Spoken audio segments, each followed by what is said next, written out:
Ano bang kaibahan ng VA sa freelancer? For me, freelancer kasi you're offering a certain specialty or services. Right. You Correct. solve a certain problem for your clients. Ang VA naman, you're like a secretary. It's just you're working virtually. Ako naman, since I have a background in legal assistance, nung nag-work ako sa Makati, I got used to doing a lot of things din, mga admin tasks. Okay. Hello everyone, welcome to another episode of our podcast, and we are PlayPod, and we're so happy today that we are joined by our dear the representative of the VA community, Miss Mary Charlene Perez. Hello po. Thank you so much for having me here. Hello Mary. Yun. So as a start siguro, if you can introduce yourself, no, yung background mo.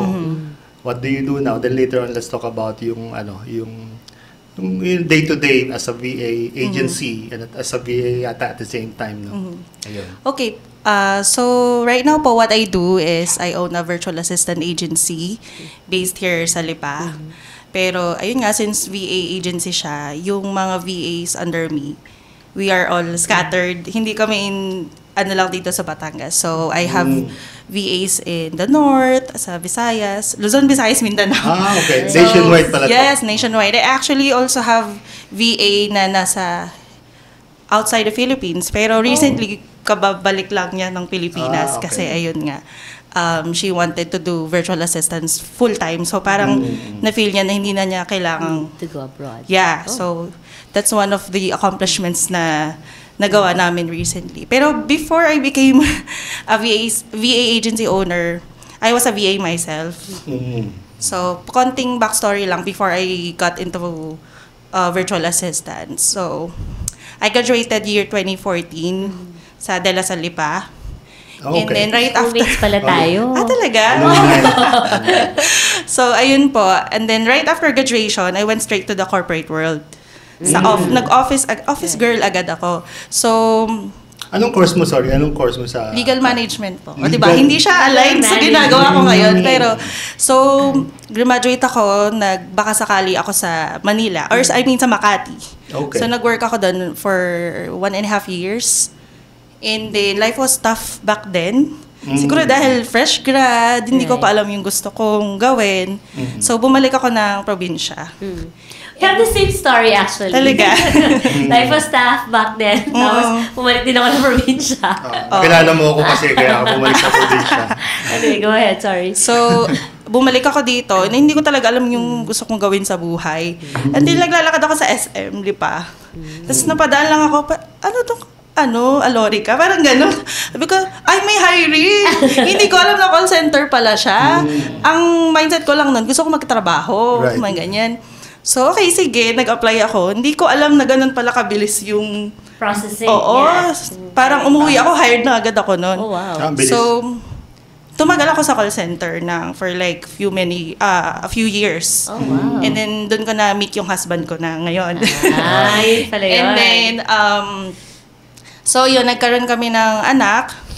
And then, doon na, feeling ko yung motherhood really changes you. That's true. So, nung time na yon talaga, parang nung I was single, hindi ko alam kung anong gusto kong gawin sa buhay. And then, nung I became a mother, parang nagkaroon ng sense of direction yung buhay ko. Mas clear Kasi, yung di ba, direction, may binubuhay ka ng bata, ganyan. So, You found yourself, parang yeah.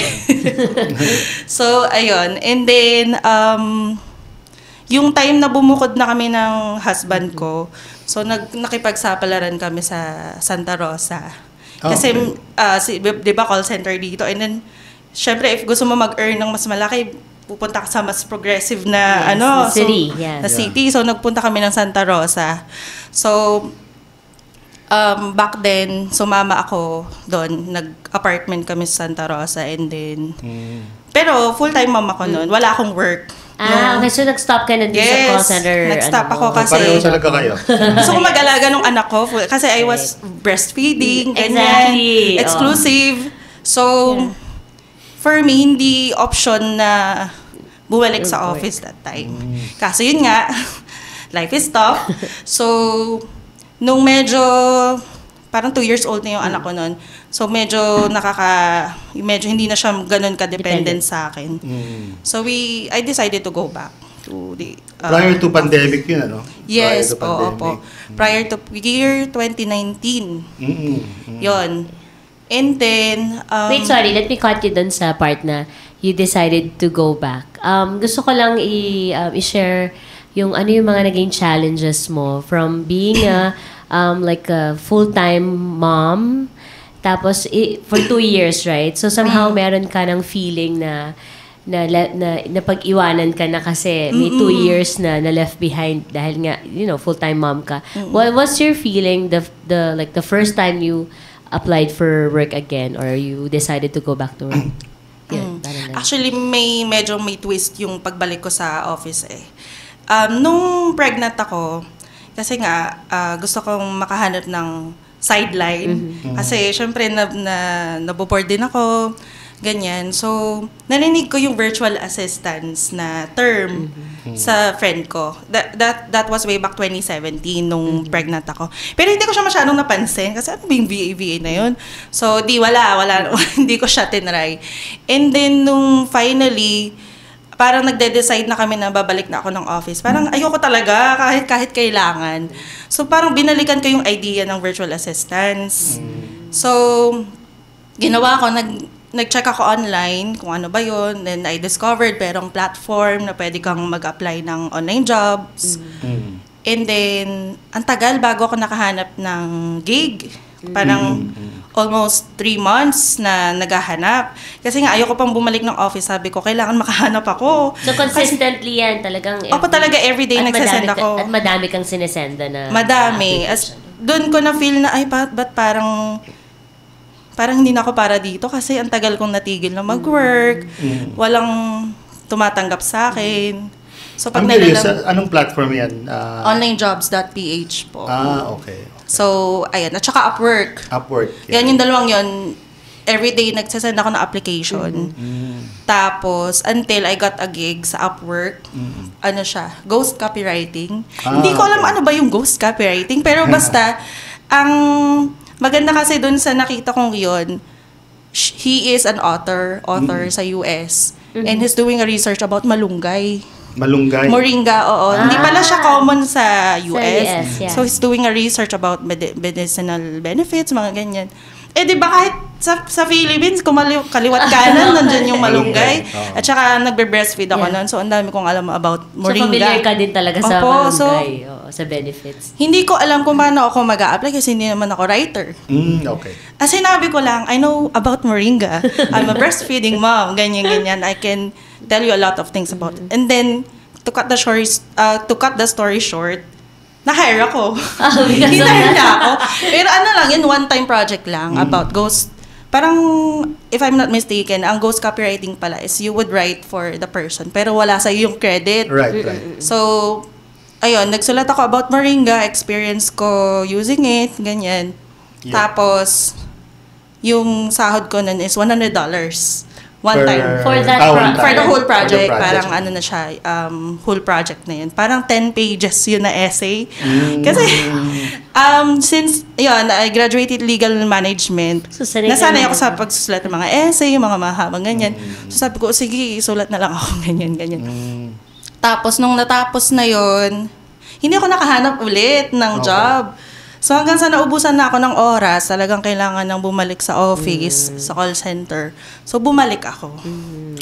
Okay. And then wala kaming choice ng husband ko na ipaalaga yung son namin sa biyanan ko. Because, ayun, walang mag-aalaga sa kanya while we are working. Both of you. So kami nasa Santa Rosa, yung anak ko nasa Chaong, Quezon. Oh my God. So malayo. So talagang kahit nagwo-work ako noon, once a week ko lang nakikita yung anak ko. So, medyo hindi super. So, hindi...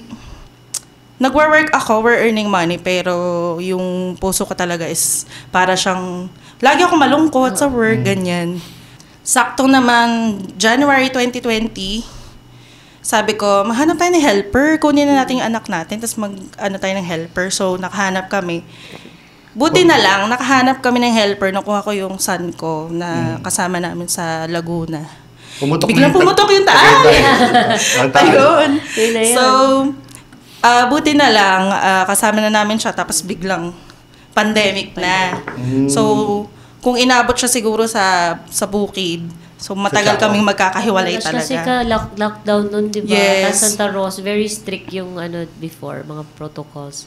Bawal magpunta sa ibang, tawag dun? Sa ibang lugar, province. Yun, oo nga. So, buti na lang is kasama na namin siya doon. And then, I revisited the VA kasi wala naman tayong choice, nasa bahay lang, ganyan. So, mas nagkaroon ako maraming time to explore. Nice. Habang naka-lockdown pa, wala pang operations yung sa work namin kasi fini-figure out pa nila paano yung setup, 'di ba, ng work from home. So, until nakahanap ako ng work na another gig, proofreader. Okay. Proofreader Nag-proofread ako ng mga ng mga sinusulat ng mga VAs. Until nagdire-diretso na siya hanggang sa natuto na ako kung paano maging VA. And ano yung mga iba-ibang jobs or roles bilang VA. And then, hindi na ako bumalik sa office. Diretso, full-time na ako ng pag-VA. Yeah. Ayun. Speaking of that, nabanggit mo, natuto ka ng paano mag-VA.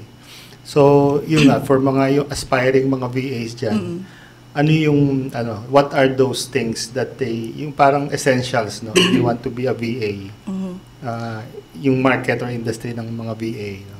Parang step-by-step, how to be a VA. Parang gano'n. For me, kasi since yung pagiging VA ko, parang aksidente lang. Ang nangyari, parang natututo ka rin at the same time. Oo, natututo ako at the same time. And for me, it's really a trial and error. Ang nangyari sa akin, hindi ako nagsimula na meron akong guide or may mentor or may programs. Back then kasi parang hindi pa masyadong ganun kalawak yung community. Parang pasimula pa lang siya kasi pandemic. So, talagang yung pagre-research talaga important yun. And then, since I'm the kind of VA na I tried everything, like a general VA. Iba-ibang task. So, kumbaga, for me, if you're trying to become a VA, you have an option to try different things muna. If you're someone like me na hindi mo talaga alam yung gusto mong so just try anything. Right. Just start somewhere. Kumbaga.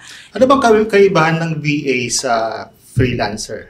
For me, freelancer, kasi you're offering a certain specialty or services. Right. You solve a certain problem for your clients. Ang VA naman, you're like a secretary. It's just you're working virtually. Yeah. Parang ganon. Ako naman, since I have a background in legal assistance, nung nag-work ako sa Makati. So, I got used to doing a lot of things din. Mga admin tasks, So, parang siya? So, ang client mo mostly mga executives or mga managers, and then parang they delegate tasks to you. No? Opo. It can be schedules, it can be emails. Pwede rin yata yung emails. Pwede. Yung mga ganong aspects of virtual assistance. No? Kumbaga. Interesting.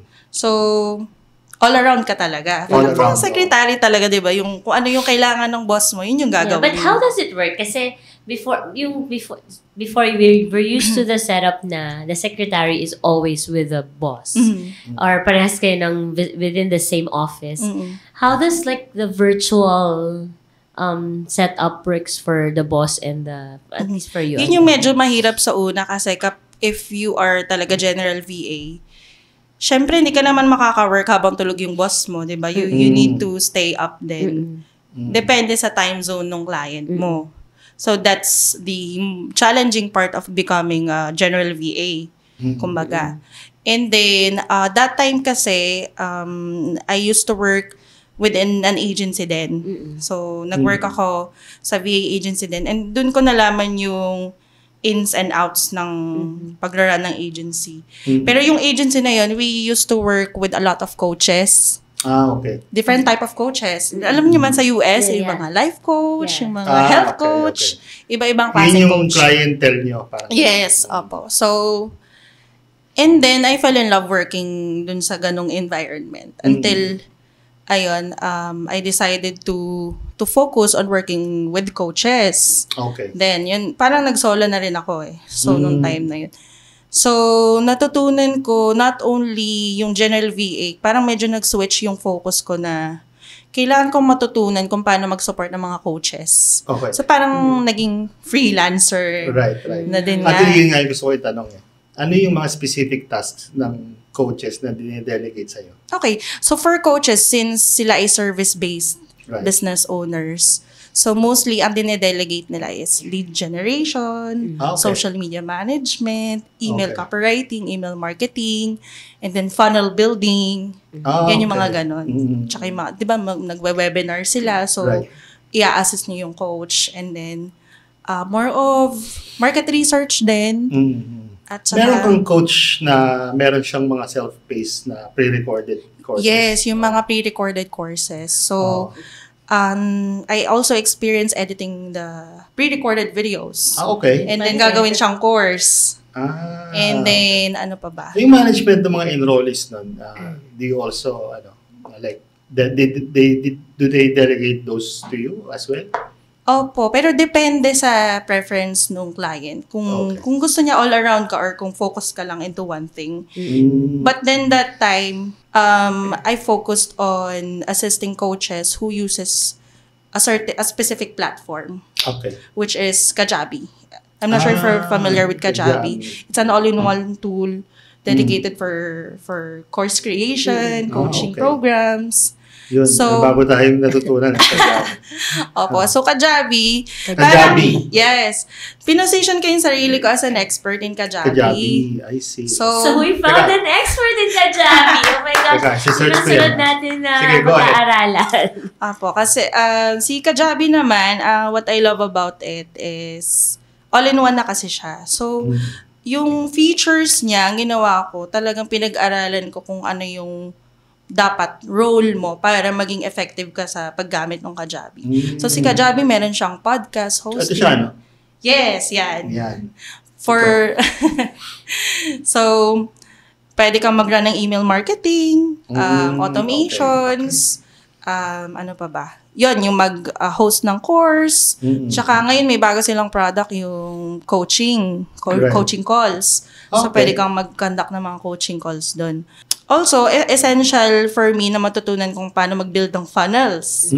So, si funnels naman is a journey na pinagdadaanan ng isang lead from lead generation to conversion. Anong platform naman yung ginagamit nyo doon? For funnels? Kajabi din. Kajabi din. Yes. Kaya lahat. So, talagang parang hindi naman siya kalaban ng ClickFunnels. Actually, competitors sila. Pero si Kajabi kasi, masyado na siyang maraming mas scope. Robust yung features niya. Natutunan ko kung paano mag-build ng funnels. I even got into a program, 3-month program, how to write emails. Okay. So, when I position myself as someone working with coaches who uses Kajabi, doon na nag-start yung dumating yung clients na they are willing to pay for the result you are giving. Hindi yung sa time na binibigay mo. Right. Parang output-based na siya. And then, I realized na pwede mo na din palang i-incorporate yung pagiging VA mo and into freelancing. So, hindi lang ako nag-offer ng specific specialty in Kajabi. But I also offered kung ano ba yung mga nakadikit na roles doon. Until yun, dumami na yung clientele ko. Doon na nag-start yung idea ng agency. So these things, you just learned it on your own? Like, actually, opo. Pero may mga sinasalian ako, mga course, mga program. So you yourself, parang market ka ng mga coaches, mga courses, mga for you to learn something. Ano lang, question. Local clients, meron ka? Or, wala. Lahat po international. Okay. Pero in your agency, may na-encounter ka doon na local client o wala din talaga? Wala din talaga. Siguro I've built my business na naka-align sa international clients. Although, welcome naman ako for local clients. Okay. It's just that yung mga Kaya lang mahal. lumalapit. Dollar rate yan for sure. Walang pambayad ng mga Pinoy. Hindi naman po sa ganun. Kasi may mga tinutulungan din ako ng mga friends locally na nahingi ng advice, especially managing their social media, yung mga digital marketing, ganyan. Kasi same algorithm lang naman yan eh. Magkakaiba lang siya ng market talaga. Correct. Oh. So yan, so no, as you grow your clientele as a VA/freelancer, kasi di parang two roles ka na at the same time, do you find na fulfillment somehow sa job role mo as sa VA at the same time yung sa pagiging mom mo? Kasi parang, pagiging mom mo kasi parang before yung sabi mo, malungkot ka na nagtatrabaho ka sa office. So, yeah, if you can share dun sa ating mga audience yung fulfillment mo na while you're working from home together with your son, ganyan. So, medyo malaki yung naging changes sa life namin because number one is na-manage ko na yung time ko na I could work sa bahay while taking care of my son. But night shift yan? Night shift? Night shift. Graveyard Night ka. shift. Nung time na kailangan ko talagang mag-align sa time zone ng client ko. And then, since wala namang leave credits yung pagiging VA ko, pero anytime pwede ako magpaalam sa clients ko na, okay, may ganito po kaming lakad. Ang gagawin ko, I will do my tasks in advance o kaya magme-makeup ako ng time. And so, parang nagkaroon ako ng freedom when it comes to managing my own time. And then, also, financially, since medyo, yun nga, dollar rate, kumbaga, I consider myself as a virtual OFW, parang ganun, kasi I'm earning in dollars but spending it in peso. So, medyo malaki din yung naging difference from my old life to becoming a virtual assistant. At saka, pero nung time na yun kasi talagang happy na ako sa ginagawa ko. Parang nakikita ko yung sarili ko as a VA na ma-achieve ko yung dream lifestyle ko with this. Although, hindi ko siya dream job kasi hindi ko nga alam ang VA dati. Parang accidental lang na-discover yung pagiging VA. So, ayun. Ako naman, I wanna jump dun sa agency, no? But before that, I wanna be selfish, no? Kasi, kaya ako natatanong yung kung may local client ka. To be honest, ang tagal ko nang kino-contemplate yung kumuha ng VA. Kasi may role, nabanggit ka ni Leslie, I have a personal brand. I do coaching as well at saka courses. At the same time, marami akong businesses na minamanage. Nabanggit ko sa'yo may fulfillment, may software business, etc. So, ang day-to-day ko, it starts with a lot of messages. In the morning, may email, may chat. Sa chat, as you know, may Messenger, may WhatsApp, may Viber. Tapos yung management of the task and whatnot. So, siguro, in a nutshell, kung ako yung kliyente mo, how can you help me in managing all those things at the same time? For me, when I... Sorry, by the way, nag-edit din ako ng videos. His own videos. He's the one editing it. Okay. Yeah.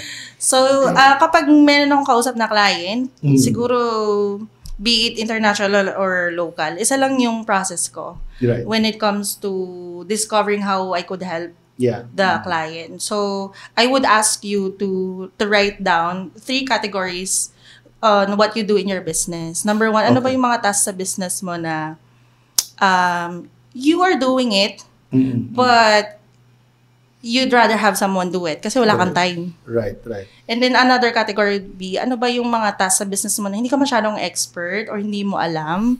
So it's much better to get someone who is expert on that area. And then the last one na most important, ano ba yung area sa business mo na ikaw lang yung makakagawa.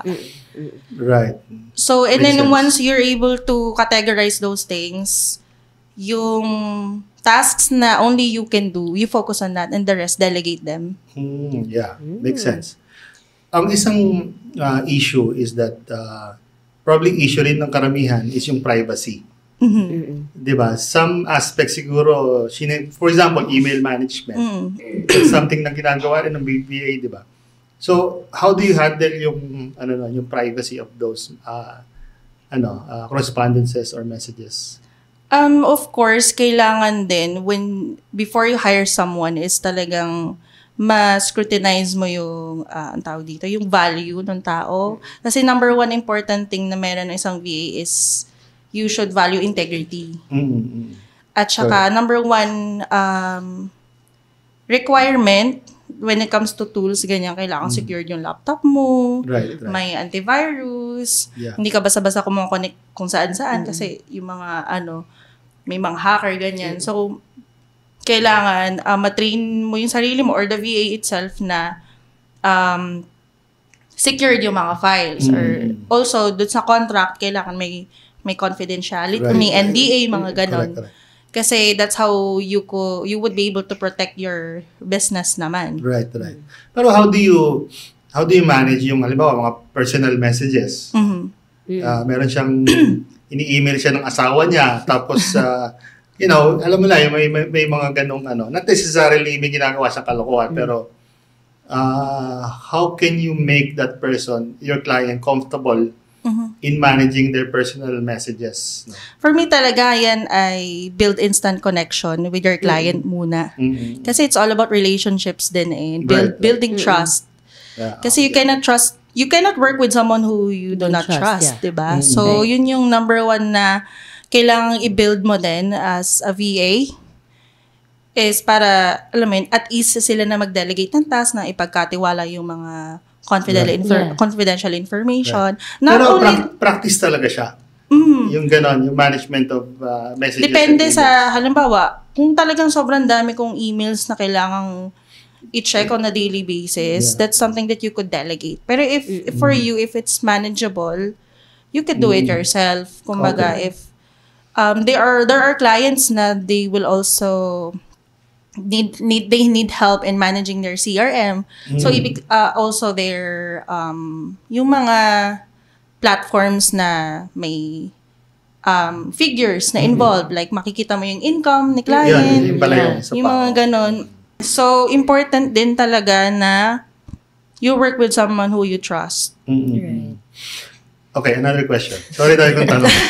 Na-excited Kasi sa na- thought na you've worked with a coach, tapos ito yung parang linya mo talaga. So somehow parang ikaw nag-shine May yung mga mata. nag-spark. Nag-spark talaga. Yun. So, as a VA, yung time management nun kasi I assume you're handling more than one client as a VA, Yes. no? How do you manage yung parang system and time in working with several clients at the same time? Ano yung ideal number of clients lang na you can handle in one time? Syempre, you should also consider your lifestyle.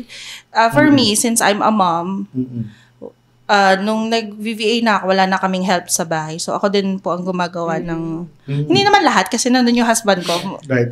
Teamwork Pero kami. ikaw ngayon, graveyard shift ka? Or Ngayon, kagabi? hindi na po. Hindi Flexible na. na siya. Okay. Before kasi, nag-start talaga ako ng graveyard until na-discover ko, hindi ko naman pala kailangan mag-graveyard. Pwede pala. May mga client naman pala na flexible na Correct. they don't care kung kailan mo siya gawin or gaano katagal. Ang mahalaga matapos mo yung trabaho mo. So, may mga ganun palang klase ng client. So, kumbaga, as a VA or freelancer, ikaw rin talaga ang pipili. You should also qualify your clients. So now you have the freedom to choose your own Yes. clients. So, nung na-discover ko na pwede yon, nagkaroon na ako ng idea na to get multiple clients na naka-align sa lifestyle ko. Kasi before, basta morning, mag-start ng magluto ng agahan, ganyan. So, house chores muna tayo. And then, pagdating na ng afternoon, doon ako magsisimulang mag-work. Afternoon hanggang gabi. Pero may pasingit-singit pa yun ng mga, Right. ng mga being a housewife, ganyan. So, Parang asynchronous na communication style dun sa client siguro. yes. And then, Yun, so more or less, ilan yung number of maximum na experience mo, number of Ako po? clients na at the na same personally, ako talaga, nung wala pang agency, Yeah. if I'm not mistaken, siguro mga 6 na client, 6? sabay-sabay. Oh. Pero hindi ko siya ginagawa na sabay-sabay, ha? May Yeah, kani-kani silang time slot. Oh, yeah. May Kasi- time blocking kang ginagawa. Yes. Okay. Hindi, mahirap kasing gawin yung pagsabay-sabay kasi, number 1, mababurn out ka. Correct. Number 2, magkakamali ka, baka mag-mix-mix yung mga Agree. yung mga information, ganyan. Yeah. At saka, pag nalaman ng client mo na you're doing that, it's not a good practice. Right. Then, so kaya, I made sure na I manage my time well. Correct. Pero yun nga, managing multiple clients, tapos mom, tapos housewife, I got burned out a lot of times din. Okay. So, kasi may mga times na hindi ko na alam kung anong uunahin ko. Right, Kasi right. different clients, they have different demands or Right. needs in their business. Parang doktor, di ba? Oo. Na Iba-ibang iba-ibang iba-ibang sitwasyon. patients. Iba-ibang, So may set up ka ng work, office sa... Meron po, yung bakanting room sa amin. Ginawa ko na talaga siyang office Okay. kasi pag magulo yung paligid ko, magulo din yung isip ko eh. So Totoo kaya nag-invest din. Eventually, nung okay na yung income, nag-invest din ako ng magandang makapag-set up ako ng magandang workstation sa bahay. May ergonomic chair ka na yung mga... Actually, hindi nga po ergonomic eh. Ano nga, executive chair. Ayun, Kasi executive di ba chair. nung legal management, so parang ang route mo maging lawyer, ganyan. Right. Pero, so sabi ko kahit sa chairman lang may experience ako maging parang lawyer. So, Pero ano yung ideal for you na number of clients talaga? Para din sa mga aspiring na VAs. for me, wala siyang number as long as kaya mong gawin. Right. Walang mapapabayaan na client. And hindi mo, Siguro, depende rin sa load, ano? Kasi may Yes. mga client na konti lang, may madami. So let's say one client, you work for them like 1 to 3 hours, ganyan. yes, ganun, mga part. Okay. Siyempre, pipili ka rin ng client na okay sa ganong setup, na flexible. So, kumbaga, huwag kang pipili ng client na magre-require na mag-work ka ng full-time na may certain schedule. Yeah. Kasi hindi ka makakapaghanap But ng have iba. you encountered yung mga sobrang difficult clients? Of course. Lalo pa at... Madami yan. How do you madami. deal with them ba? Nung una kasi, syempre, hindi pa ako masyadong experience. Pero dahil may experience ako sa call center, Ayun, kasi mga difficult din yung mga clients. customer mo. service. Customer service. So, sa call center ko nakuha yung training on how to handle difficult clients. Like how to rebut, how to empathize, and how to offer solution. So, thankful din naman ako na meron akong call center experience kasi kumbaga nagkaroon na ako ng pinaka-training ground. So, pero ibang-iba rin kasi talaga in freelancing. So, may mga manggugusay na client, may mga hindi kababayaran, may mga ganun. Meron din. May ganon? Yes, na-experience ko yon nung mga unang taon. Alam mo yung pagod na pagod ka, tapos wala na yung client. Yeah. Speaking of bayad, not that you don't have to say the exact, pero siguro as a range, ano yung parang commercial model ng isang VA? Ano yan, per hour ba siya? Yun nga sabi mo kanina, per project. Ano yung usual na na model at the same time mga around Ano yung range what niya? range? Yung common model po as a VA, of course, hourly range Hourly siya. rate, okay. And then if you will work for foreign clients, so that's dollars. Right. Normally, nag-range yan if you're a beginner, normally $4 to $5 Per or yung iba nga may 3 pa or 2 eh. Pero nung way back years ago na yon, so sa tingin ko naman ngayon hindi na ganun kababa yung starting Okay. ng VAs. And then depende na rin nga sa mahanap mong client kung ano Right, yung right. offered rate nila. Pero how do you clock in the number of hours? Before, sa Upwork, meron kasing built-in yun na na parang clock-in system. Okay. Pero nung nag-work na ako independently, since small business din yung mga naka-work ko before, they didn't require me na mag-clock in. Halimbawa, gumamit ng software na Right. merong mga screen Oh, capture. yeah. So, they let me just create my own timesheet. Okay. So, yun nga. So, kaya, honesty system lang siya. yes. Okay. So, kaya talagang yun ang important na meron ka sa VA na na ma-build mo yung trust with your client. Correct. So, Pero would go you ahead. say na may sorry. May mga VA din talaga na nag-go over over declare ng number of hours? Depende. Siguro nasa tao na yun. Kasi ako, when I started coaching aspiring VAs then I always tell them na madali kasing mag-manipulate din ng hours lalo pag walang tools na ginagamit. Correct. But for me, talagang kailangan mag-invest ka rin sa value mo as a VA. So if may task na kaya mo naman gawin ng mabilis, Right. so bakit mo babagalan yung oras mo just for the sake of tumagal yung hours, di ba? Yeah, Kasi yeah. you're paid hourly. Correct. Pero for me, sabi ko, mapapansin niya ng client mo kung yung task na ginawa mo is mabilis mo siyang nagawa, efficient, matutuwa yun. So in the end, magkakaroon din ng bibigyan reward. ng gig. Yeah. So kaya you go after for the long term na relationship with your client. Yeah, makes sense. So aside from the hourly, ano pa yung ibang models ng how you guys charge? Project-based. Okay. Especially nung nag-work na ako sa mga coaches. Since ang pinagbabasayan na dun ay yung output. So, kumbaga, magbibuild ka na ng packaging mo or sa service mo. Para siyang sa Fiverr, no? Parang ganun. So, Halimbawa, may mga packages, tapos pwede ka rin mag-quote. Something yes. like that. Okay. Kasi ako naman, what I did was customized siya sa needs ng clients ko. And then, saka ako magbibigay ng quote sa client. And then, doon naman ako nagkaroon ng advantage na I could manage multiple clients kasi hindi na naman factor yung time. So, kumbaga, na-increase ko na yung value ko as a freelancer or a VA. Hindi na siya highly dependent sa number of hours na nire-render ko. Right. Yeah.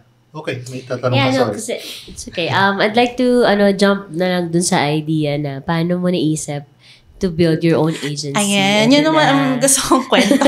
Kasi po, ganito talaga yan. Way back nung pandemic, bago pa lang ako mag-VA, no, siguro mga few months na, may housemate kasi kami. So, parang may friends kami sa isang bahay. And then, napapansin ng isa kong friend, ano bang ginagawa mo? Ng gabi. Nagla-laptop ka, ganyan. So, na-curious yung friend ko na yun. Workmates din kami sa call center kasi nga magkakasama kami sa house. And then, sabi ko, ito VA, ganyan. Tapos, until na-encourage ko siya na i-try din niya kasi wala rin namang ginagawa. Nasa house lang kami, lockdown, ganyan. So, ang nangyari, natuto rin siyang maging VA. Until dumaan na yung mga taon, established freelancer na rin siya ngayon, VA na rin siya. Kumbaga, ang focus niya ay executive assistant naman siya for big company na nagwo-work din sa US. So, doon ko nakuha yung idea na, kaya ko palang makapag-inspire ng ibang tao kasi nung una nga, kasi ang backstory naman niya, she's been working sa call center for the longest time.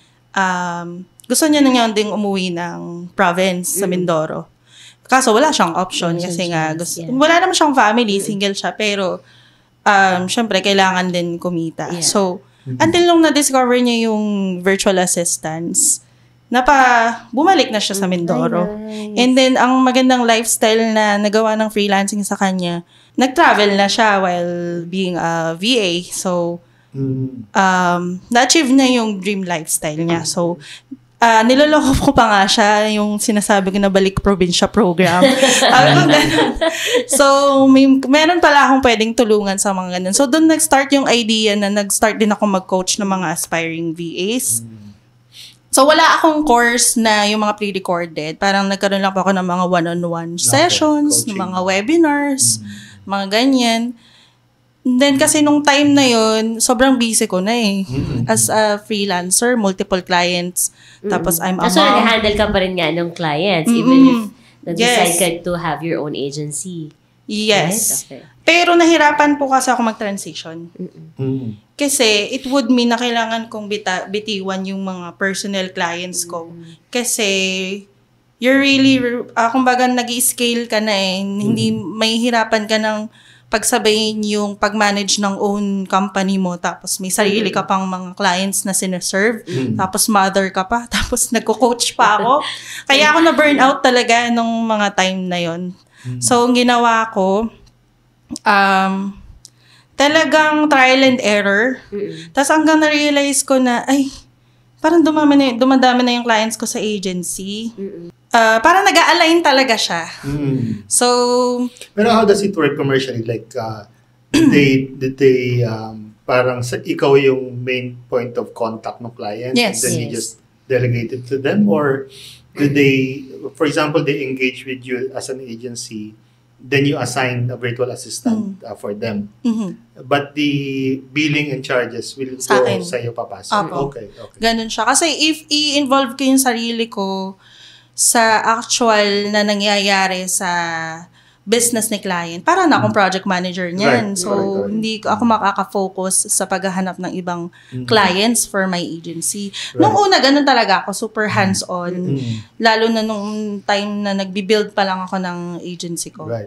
Kasi doon ako nasanay Yeah. na talagang involved Ikaw ako sa mismo. mga nangyayari, ganyan. So, paano yun pagka may isang client, may isang lead, do you provide like a pool to them na parang pipili sila doon, or ikaw na mismo ang magpipick ng ideal VA for them?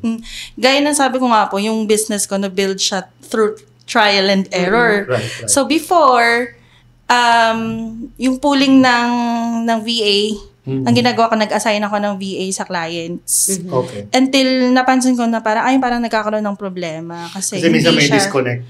Yes, hindi siya personally picked ni client until nag-switch ako ng method na, okay, i-interview ako ng VAs and then I will present final candidates sa client. Okay. Then we will conduct the final interview together. Deliberation. So I give you the liberty to choose who you want to work with. Correct. Para sure talaga yun ng client na yung i-hire pinili niya, someone na she likes, at saka alam niya talaga na yun yung right fit Yeah, Correct. for the job, position. So, Pero ang charging doon is also per hour, o meron ding parang subscription type na monthly fix siya ng kubayad? for me, it's a subscription type. Okay. I'm not sure sa ibang agency kung ano yung model nila. Yeah. But for me, I chose subscription type. Okay.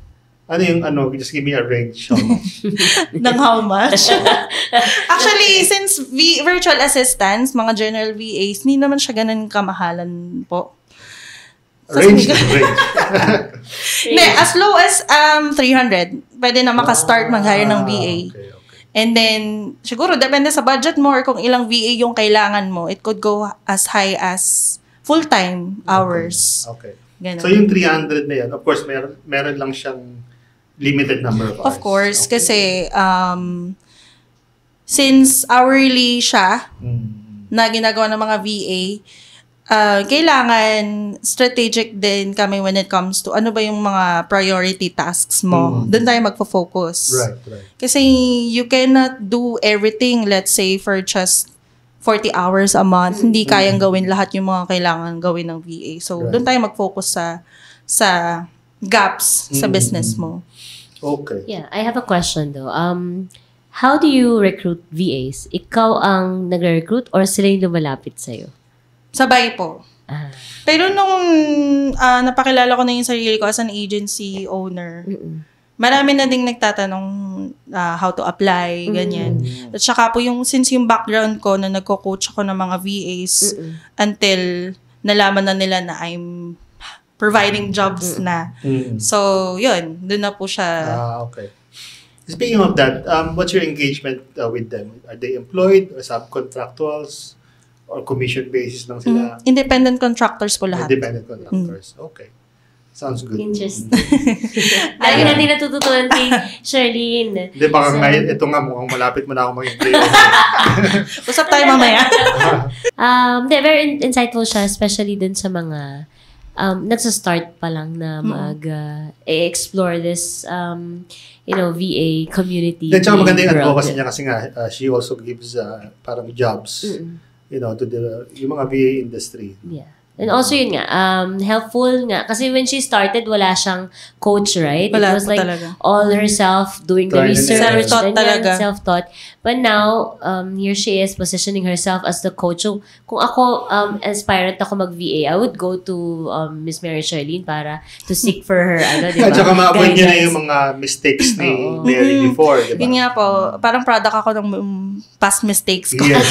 yung mga natutunan ko ngayon, Yeah. na mga strategies, yung mga habits ko in business, talagang natutunan ko siya by doing a lot of mistakes before. So, how do you think will this industry evolve in the next few years? For me kasi, since ginising ng pandemic, ang mga business owners, na-discover na nila na, ay, pwede naman palang mag-hire ng VA na number one, makakasave sa overhead expenses nila. Then number two, yung mga VA talagang nag-i-invest sa education nila sa enhance ng skills. Right.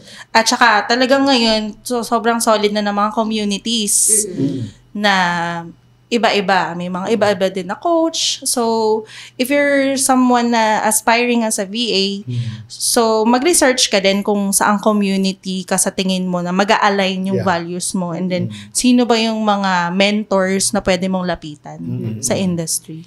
Right. Yun, siguro, yung parang if you can provide a general tip, or tips do sa aspiring VA, on top do sa mga sinabi mo. So, yun, feel free. For me, number one tip is, wag magmadali.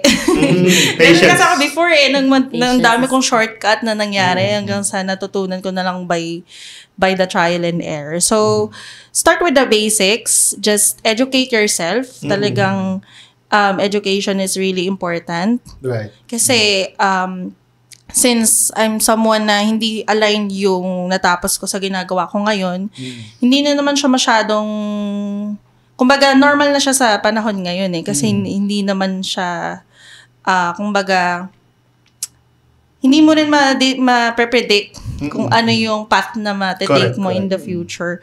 So, talagang I did my own research. I learned through experience. Okay lang na hindi masyadong malaki yung income sa simula. Ang mahalaga, ma-equip mo yung sarili mo ng skills. Right. Na eventually, mataturn din yung table Yung clients will come after you because of your skills. Yeah. Na they are willing to pay for it, no matter how much ang kailangan nilang bayaran. Kasi they know you could give them results. Right. At saka talagang trial, in any, career path talagang trial and error talaga yan. Kaya importante din talaga na meron kang mentor, meron kang coach. Kasi nga, like I said, may iwasan mo yung mga mistakes. Yes. Mag-accelerate yung growth mo because of that. If you search for mentorship talaga. And yung value na binibigay ni Mary sa mga aspiring VAs. At saka nung time po na VA ako, satisfied na ako na ako lang yung mag-work sa sarili ko. Kasi I was really earning a good income na nung time na yun. Until yun nga, marami nang naku-curious, nagtatanong. And then I came from an OFW family din po kasi. Okay. So, my father was a seafarer for more than 30 years. Okay. And then, so alam ko po yung feeling ng... Is he retired now or... he passed away 5 years ago. Okay. Sorry to hear. Yeah. It's okay po. So, kumbaga, nandun yung fear ko sa sarili ko na ayoko ma-experience nung anak ko yung growing up na parang mas marami pa nga yung time na yung father ko nasa ibang bansa versus nung magkasama kami. Right. So, nung... I can relate kasi like ganun din ako. Yeah. So, nung na-experience ko sa sarili ko na may option pala ako na hindi ko naman kailangan palang mag-OFW para kumita ng ganun kalaking amount. Nung na-achieve ko na yun sa sarili ko, parang na-realize ko na ay marami pang people out there na possible na product din ng OFW family or na na-experience nila yon. So I should, for me, parang naging personal responsibility or social responsibility ko na yun na kailangan yung iba, mapakita ko din sa kanila na they could achieve that too. So, from balik probinsya, balik Pilipinas na ngayon yung may isang mantra kapang mo. VA na nag-work siya sa Qatar and then recently, bumalik na siya dito kasi full-time VA na siya. So, Iba talaga pag meron kang passion dun sa ginagawa mo at saka meron kang advocacy on top of, just earning or profits. yes, so that inspired me to transition from being a solopreneur to building my own agency. Yung Right. talagang, yung urge ko to help other people Yeah, correct. coming from a place of help talaga. Okay, so kung if people want to reach out to you, where would you lead them? So, number one, Facebook. We can be friends on Facebook. So, Mary Charlene Perez. And then you can follow me. Let's follow each other sa Instagram din. And then, meron din kaming website. It's www.primavirtualassistant.com. So, yung spelling ng Prima, P-R-I-M-M-A. Okay. Bakit nga ba Prima? Actually po yun din ang aking tinatanong sa sarili ko nung una. Sabi ko, bakit pa Prima? Ang kwento po niyan ay Prima kasi 'di ba pag Prima yung mga prima donna, yung first na ganyan. So yun yung naisip ko na idea about being a VA. Kumbaga, you're the first person na pagkakatiwalaan ng client mo. So that's why it's Prima. Pero bakit double M? O bakit nga ba? Kasi nung childhood name ko po kasi MM. So, parang merong personal touch na konti. Dinoble M ko na po yung Prima. So, yun po yung story nung name nung company ko. Sorry. www.primavirtualassistant.com. Okay. Any upcoming workshops that we we can attend to? Tune in. Actually, I'm planning po to conduct again a webinar. Kapag naman po nagkakonduct ang webinar, free yan. Palagi for aspiring VAs. I see. Okay. Apo, kasi, ayun, it's a way for me to also scout for talents. Ganyan. Kasi since I used to train my own VAs, hanggang ngayon, ako pa rin nagde-train sa mga VAs. Kasi, I also need to know how to duplicate myself. Right. Para yung ma-maintain yung quality ng work. Yun kasi yung pag agency owner ka na, ibang set of problems na yung ma-encounter mo. Iba na business or people management na talaga yan. Iba ng speaking of workshop, webinar, the Playground PH is open for a collab. Just in case you are interested to have your workshops here. Yeah, you're very much welcome. Ayun nga po. And I also established a community here in Batangas. Nice. Siya, Ala Freelancer. Okay. So, ngayon, Facebook group siya. So, anyone na taga Batangas could join the group. So, I provide trainings and mga sessions inside. If you're not from Batangas naman, I also have a Facebook group, Empowered Freelancers, PH. Meron akong mga trainings inside how to start freelancing or how to become a VA. Free yun lahat. And then, ayun. Yun, daming ganap ni Mary.